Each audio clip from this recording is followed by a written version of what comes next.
Here in America, work is in trouble. We've offshored our manufacturing, sent away good jobs, and lost so much ability to make things. American Giant is a company that's pushing back against this tide. They make high-quality clothing, sweatshirts, jeans, dresses, jackets, and so much more right here in the USA. Visit American-Giant.com and get 20% off your first order when you use code STAPLE20 at checkout. That's 20% off your first order at American-Giant.com. Promo code STAPLE20.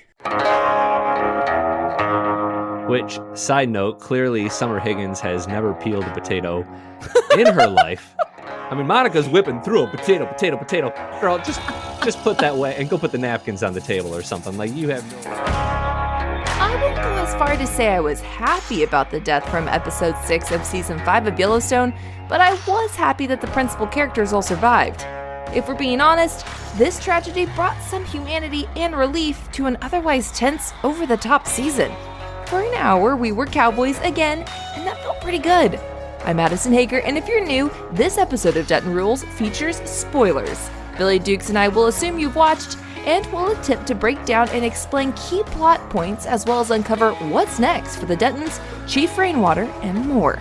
Last week we asked why everyone seems to hate Monica, and on Sunday, she kind of answered that herself. This week, we'll ask if you believe Sarah Atwood's intentions are as pure as she'd have you believe. Top, follow, and leave a 5-star rating and review if possible, and then check out the archives for cast interviews with Brecca Merrill, Ryan Bingham, Cole Hauser, Luke Grimes, and more. Dutton Rules is the #1 Yellowstone after-show podcast, and we truly enjoyed the conversation. Emails and comments may be included on future episodes, but we always promise to keep it positive and respectful.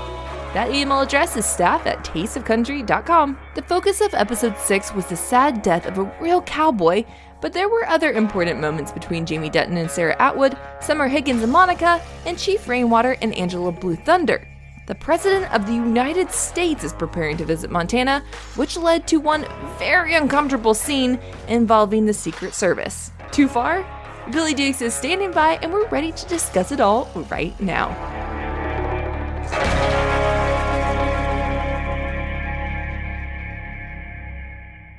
Zaxby's has been perfecting chicken fingers for 30 years, and now we're going to the sea! Shrimp butterflied and fried to perfection, and a perfect blend of Zax sauce and cocktail sauce called Zax Tail Sauce. The perfect southern fried shrimp meal. Woo, saucy! Zaxby's. Hello, Adison! Hello, Billy. I am so excited to talk today because we finally got some more cowboy-ish. A lot. So much of like cowboy stuff with the cattle, and it felt good. Like it didn't really take all that nasty of a turn. A little bit sad, but it wasn't like, it didn't come with like a price. And I thought that was perfect. It filled my soul. Yes. It also, I don't know about you, it made me want to go out there and do that with them. Are you joining me, Billy, on this? No. No, I'm not. Okay. I mean, I like a warm bed. I like sleeping under the stars. I've done that, but like I was a lot younger, and like I know I'm gonna wake up and my back's just gonna be in a way. Like, no, I'm good watching it. Okay. That's fair. That's fair. Well, before we dive into last night's episode, remind me what the trivia question was last week, and I want to know who won it.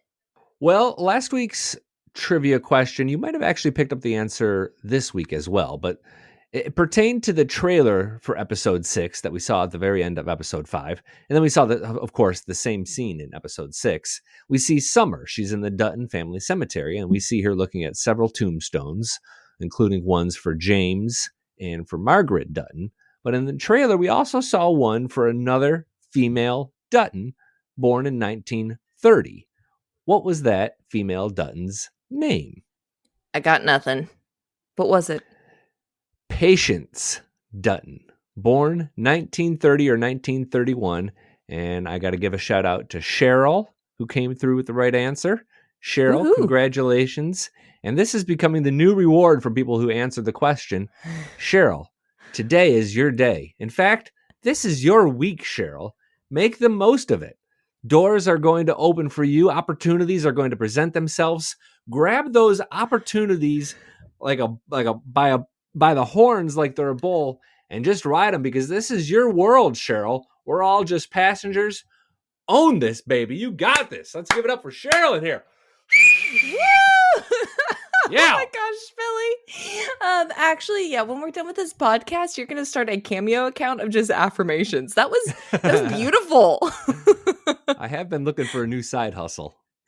I do want to point out that this might be a little bit of a clue as to where we're going with 1923, because we know there's a Patience Dutton born in 1930 that could either be like a child of one of the Dutton family, or it could be John Dutton, Kevin Costner's mother, Patience Dutton.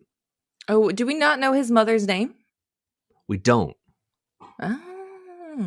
Yeah, Okay. yeah. So it could be either one there. So it actually could be like involved in the plot. Could be a sneaky little thing there from Taylor.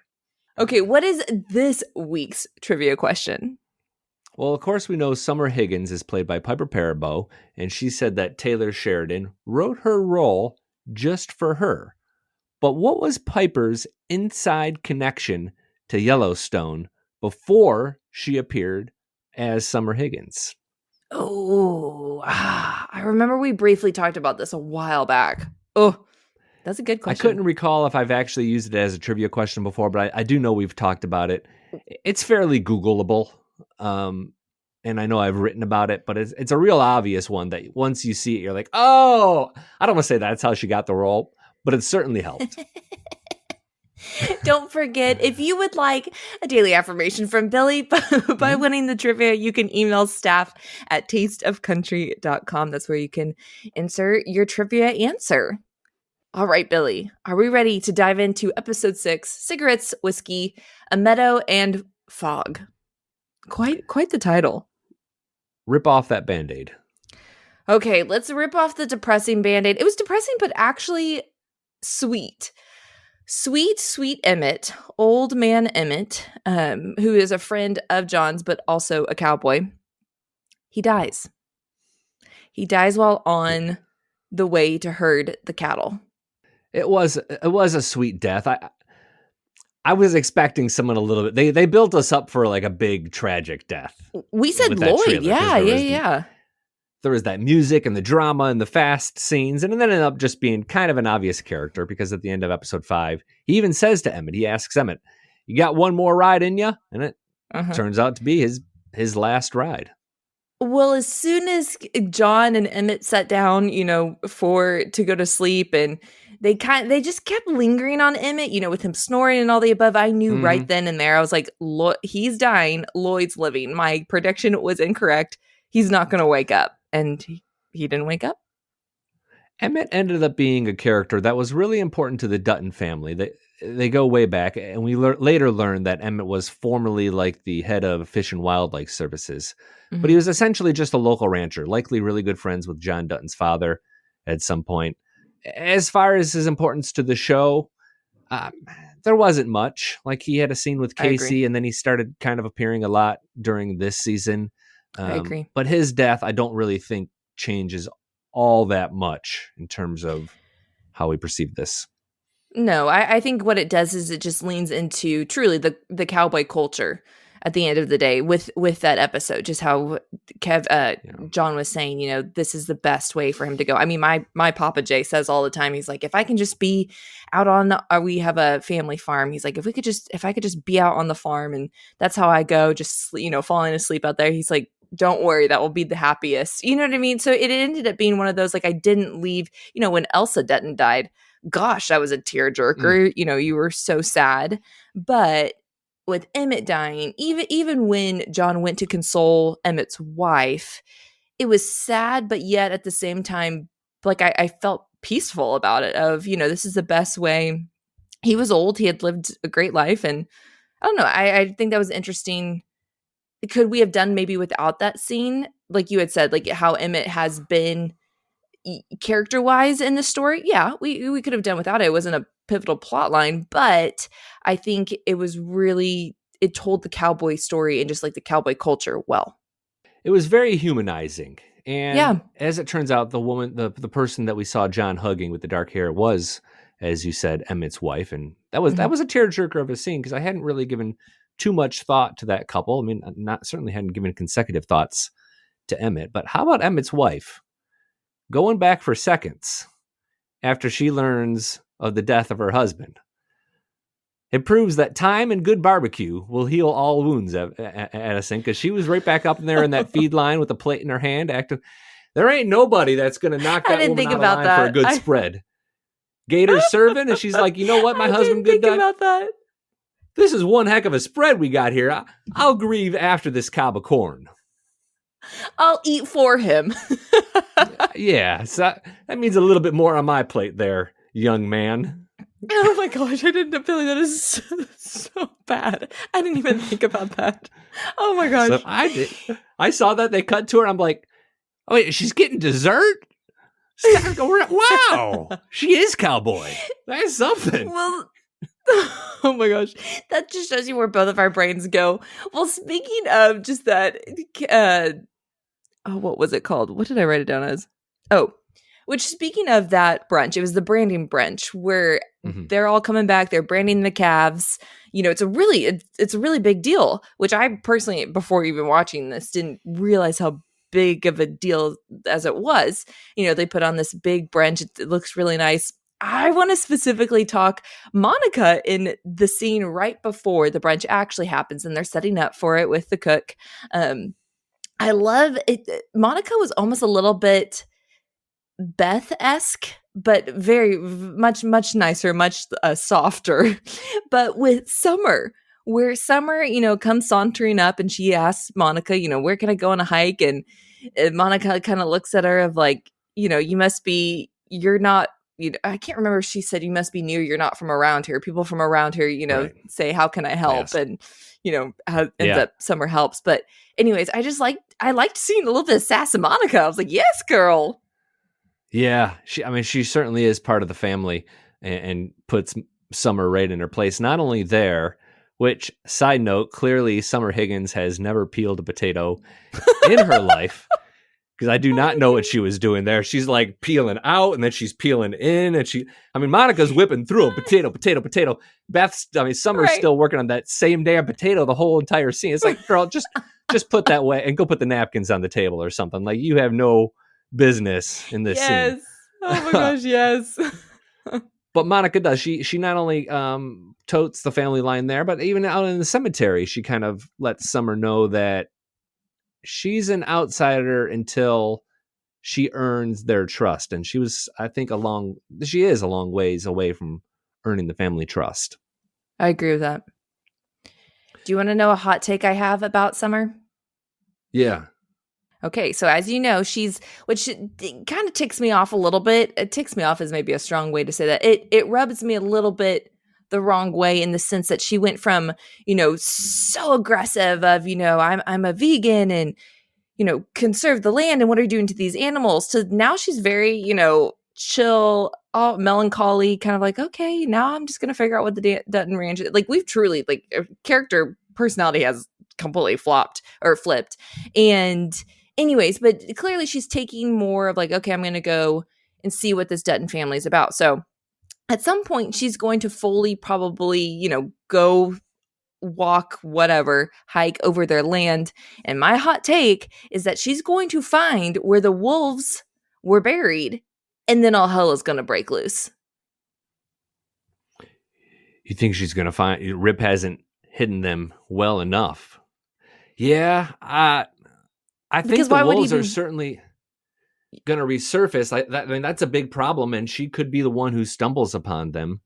Do you think she spills, or do you think maybe her affection for the family and for John is like she kind of proves her worth in that scene? No, not buying that. Well, here's the thing. Billy, I always lean for the hopeful of like, yes, I really hope, you know, just like Jamie and Beth, I really hope they, you know, mend their relationship. And in this, I'm like, yeah, I really hope Summer, you know, does the right thing.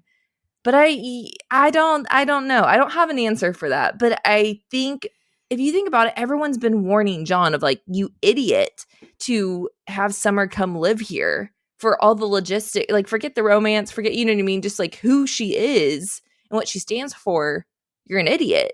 So I don't know. We've just been teeing that up a little too much. Well, the episode ended certainly with it looking like John's governorship was going to be in a bad way, and something's going to risk getting him impeached. I don't believe he'll get impeached next episode, but I think maybe that'll be the cliffhanger as we lead towards the second half of this. You know, the other thing that happened in that cemetery is Monica sort of answered your question, Adison, and you put this to fans. And if you want to go there now, we can. Why do people hate Monica?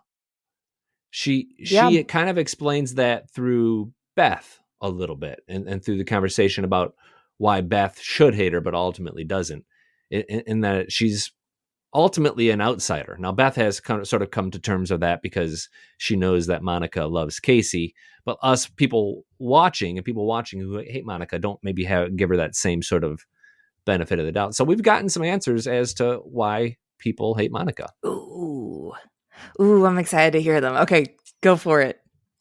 Well, a couple. Robin says the way she holds the Dutton family at such arm's length has been a turnoff to those of us who are passionately in love with that rough bunch.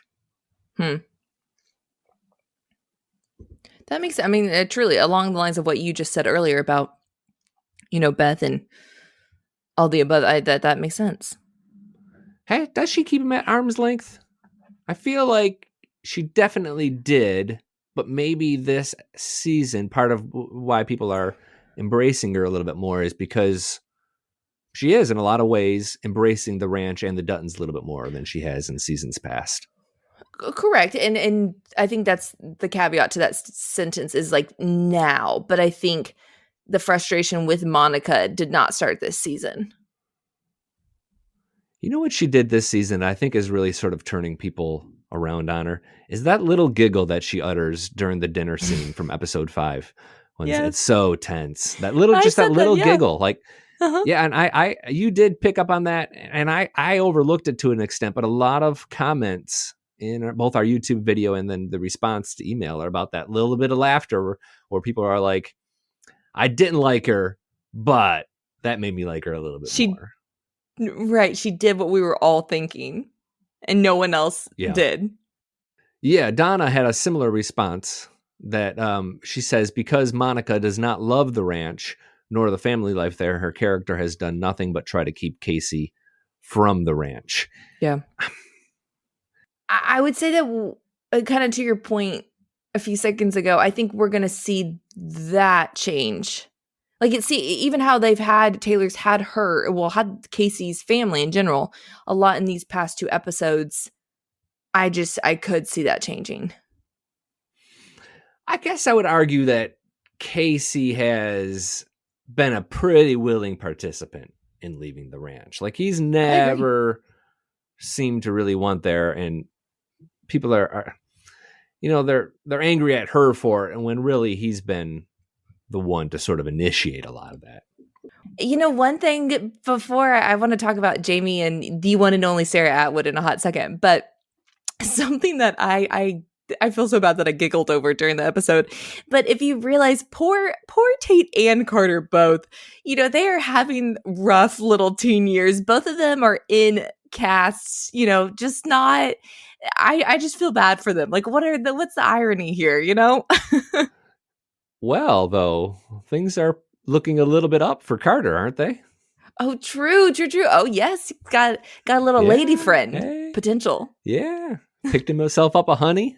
Is really doing all he can to push her away, but little cutie still has eyes for him. Get you some, boy. That just made me think Ryan and Lainey have more screen time here. But I will say, and I don't know how you feel about this, I don't really understand. Like, it doesn't. I think before this season aired, I thought this was going to be more of a plot line. And I think I even said that last episode. It's just kind of a random, like, Taylor really hasn't done, like, we see more of them this episode. But I'm like, I don't think we go anywhere from here. It's just kind of a random cameo. I agree. To me, it looks like it's just going to be a little bit of fluff. I think she will wake up in the bunkhouse next morning. Like I'm feeling like she's gonna. I don't know if it'll be like a Ryan or a Walker and Laramie type scene where they're in the shower, but I have a feeling like we'll see her at breakfast the next morning, maybe doing the walk of shame or something like that. Alrighty, now that I got my two random caveats, my two random tangents out of the way, let's talk about Jamie and Sarah Atwood, which I've just got to get this off my chest real quick before Billy, you talk.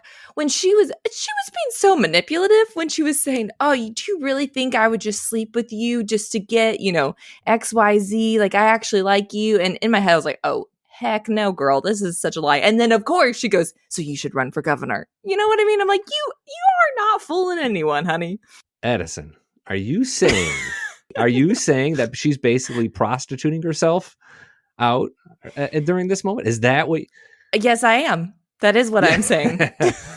Well, I can tell you that 96% of the viewing audience agrees with you because Yellowstone, their Twitter account, did a poll where they basically asked if they believed Sarah Atwood.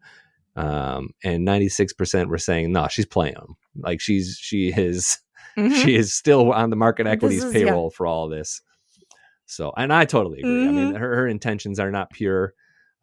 She's trying to get Jamie in line for governor somehow, some way. I don't really know how that's going to work. But they end up having quite the day. Like 2 or 3 more times, they kind of just kick it and are seen in some sort of level of nudity. It's like they had an afternoon there for themselves. Well, I'm curious. Literally, what I had written down on my notes as I was watching is pretty much he just did a deal with the devil, and I think this signed his fate. I mean, number one, we've already seen John say, I have 3 kids, he has 2 kids, not 3. But then also, I think this could set up the downhill kind of roll that we'll have to maybe Jamie dying. I could see all of that. I also don't really understand what her play is, because if John Dutton gets impeached, presumably the lieutenant governor would take over as governor.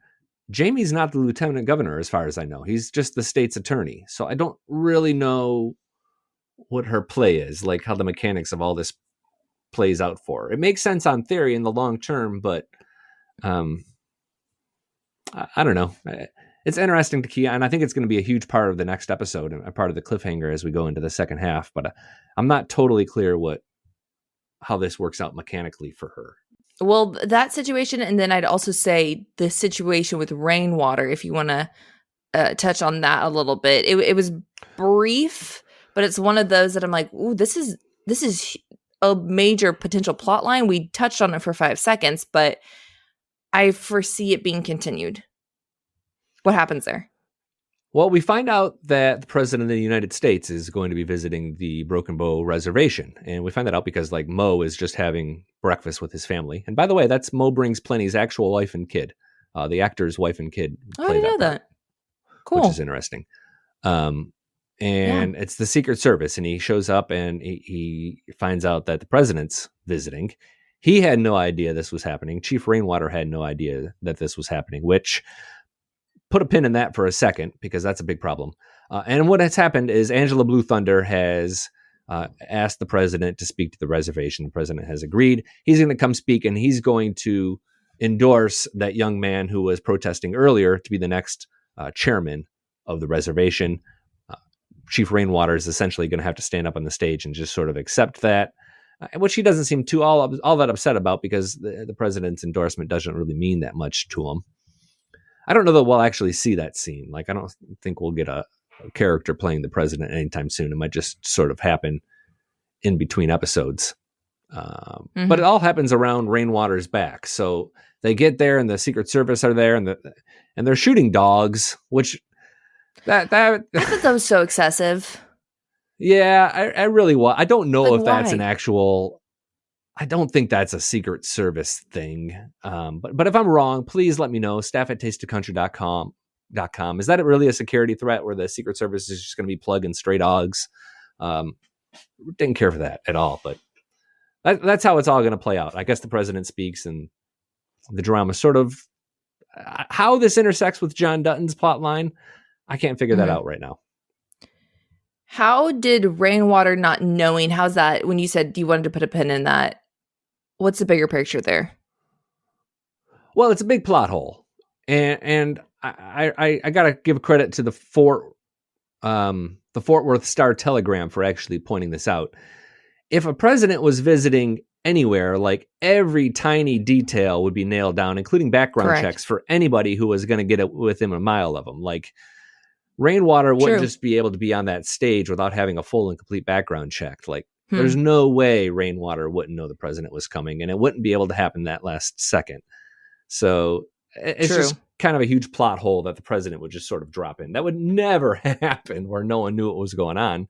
Everybody would know, and it'd be an entire thing. But none of that obviously happened.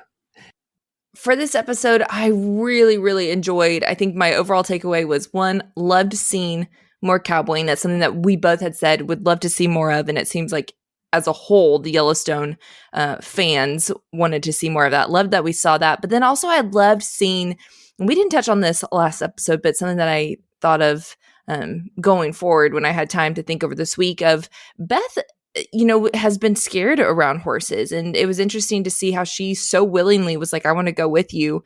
And it was cool seeing, she did tell Rip, you can't ever call this work.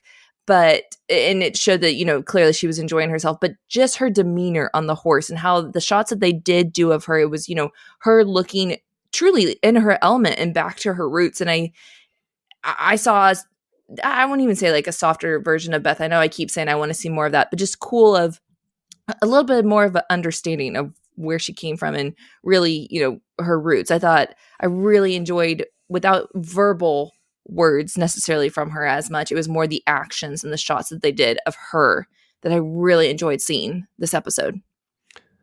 It felt like the episode felt like a refreshing rain, a needed refreshing rain to me. Like it just felt pure and good from start to finish. I learned some things about ranch lifestyle and what they were doing. I didn't know what a picket line was. Do you know what a picket line is? Okay. I really, if my brothers are listening, they were going to be so defeated. I really should know what that is. And I know the word. Can you elaborate, Billy? Well, I'm not going to pretend I'm an expert, so I could be slightly wrong, but I believe it's essentially just some temporary type of fencing where you stick a rope in the ground using a stake and then run it a distance, kind of just to loosely contain the animals for like an overnight on one of these drives. That's essentially how I understand the picket line. And my source there isn't any intimate knowledge or I didn't talk to any. My source there is the internet. Just Google. If you've heard of it. Yeah. But the things like that, I mean, I love that. I mean, you and I both have kind of enjoyed those kind of things through 1883 and this, and we got a lot of that in 1883, maybe even to some of the details, but just being able to sort of understand the way of life a little bit better, I think is really valuable for what the show's big purpose is, forcing people to look up some of these things. And we had kind of gotten away with that. So I was loving getting to Google some of these types of things throughout this episode. Yeah, overall, a favorite episode so far of season 5, and it kind of sounds like yours as well. I liked it. I don't know if it was my favorite yet. I mean, we'll kind of wait and see. I mean, there were some more action episodes that I liked quite a bit, but yeah, it was good. It felt good. Don't forget, staff at Taste of Country is where you guys can let us know what was your favorite part of this last episode if you enjoy the cowboying as much as Billy and I did. Okay, Billy, are you ready for some Q&A from listeners? Yeah, let's do it. Okay, the first one I have for us is from Tracy saying, I agree that the Yellowstone storyline is winding down, but I'm hopeful that the spinoff and prequel story will take place during John's childhood with Josh Lucas. Maybe 1973 or 1963, another 40-year interval. What's your thoughts, Billy? I'm hoping for like a 1993, to be honest, because I really agree with her that I like Josh Lucas as John Dutton quite a bit. Like his character is really interesting. So just kind of getting to see him taking over the ranch and running things. And maybe that intersects a little bit with like the coming of Rip to the ranch. But that would be like my sweet spot. And I feel like it's not unlikely that we're going to get another prequel. Like he seems to be doing in 40-year increments. Maybe we'll get that 1963. And then hell, maybe we'll get two. We'll get a 1963 and a 2003. Like that would be... It'd be a lot, and I know that's asking a lot, but I'd be here for the Josh Lucas version, no doubt about it. Sophie says, enjoyed seeing Monica find some levity. Her character always has been sad, conflicted, and a downer. More of her and less of Beth. Sheridan has rich developing characters for the most part, but Beth and Jamie are dragging each other down a drain. I would love to see them arc up into mature, likable people. You know, Sophie, I would agree with that last sentence. I have officially, if you've been listening, you know I am pro, like, let's mend that sibling relationship. I don't think we're going to have it. I think some out of those two, Jamie's going to die, and that's just one that is just never going to get resolved. I agree. I think they both can't survive in this world, and I would love to see Beth as a person we know that can be crazy, instead of a person that we know as crazy, if that makes sense. I agree. Well, and to Sophie, to your point of, and I think that's why a lot of people haven't loved Monica, to her point about Monica in the beginning, where she was saying the character has always been sad, conflicted, and a downer.